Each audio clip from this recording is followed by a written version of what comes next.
জলে ভাসছে বর্ণপরিচয়, ভাসছে শঙ্করের চৌরঙ্গি, হাবুডুবু খাচ্ছে তিস্তা পারে বৃত্তান্ত। ফুটপাথের ধারে গা শুকোচ্ছে ক্যালকুলাস, ম্যাটেরিয়া মেডিকা। ভিজে কাদা স্কুল পাঠ্যের বইপত্র। কয়েক কোটি টাকা লোকসান হয়ে গিয়েছে কলেজ স্ট্রিট বই পাড়ার।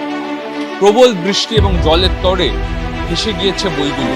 সমস্ত শেষ হয়ে গেছে। মানে আনুমানিক 2 থেকে 3 কোটি টাকার ক্ষয়ক্ষতি ঘটেছে। বইপাড়ার নামজাদা প্রকাশনা সংস্থার গুদাম ঘরগুলিতে শোচনীয় পরিস্থিতি। দেশ, প্রতিক্ষণ, পত্রভারতী কিংবা ধানসিঁড়ি, জলে গিয়েছে বহু পরিশ্রম। রয়েছি নামজাদা প্রকাশনী ডেজ পাবলিশিং এর অফিস ঘরে। বই সেখানে হাবুডুবু খাচ্ছে জলের মধ্যে। এই যে কয়েক কোটি টাকার বই জলে ভেসে গেল, তার সঠিক হিসেব এখন বলা সম্ভব নয়।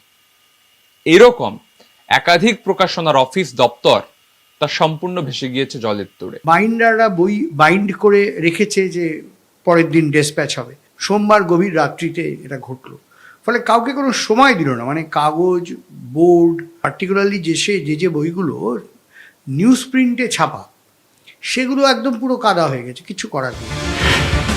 কলেজ স্ট্রিট, বইপাড়া, প্রেসিডেন্সি, কফি হাউস, পুরনো কলকাতার জীবন্ত উপাখ্যান, যার প্রাণভোমরা ফুটপাথের এই বই বিক্রেতারা। কিন্তু এবার দুর্যোগের ধাক্কায় তাঁদের উৎসব ম্লান।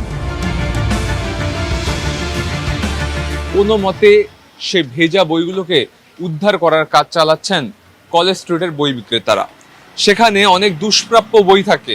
বিশ্বভারতী প্রকাশনার বই সম্পূর্ণরূপে, একেবারে প্রাচীন একটা বই, সেটা সম্পূর্ণরূপে ভিজে গিয়েছে।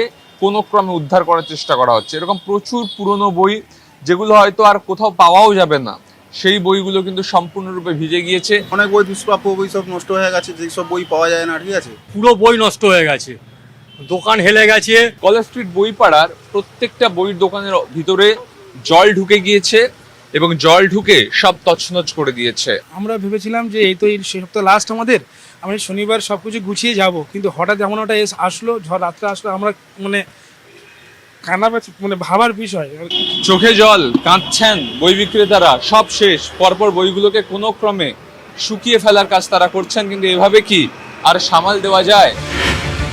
পানহাটির পার্থ প্রতিম দত্ত কলেজ স্ট্রিটে পাঠ্য বইয়ের দোকান ও প্রকাশক। তার দাবি, একদিনেই প্রায় 3 লক্ষ টাকার বই জলে গিয়েছে।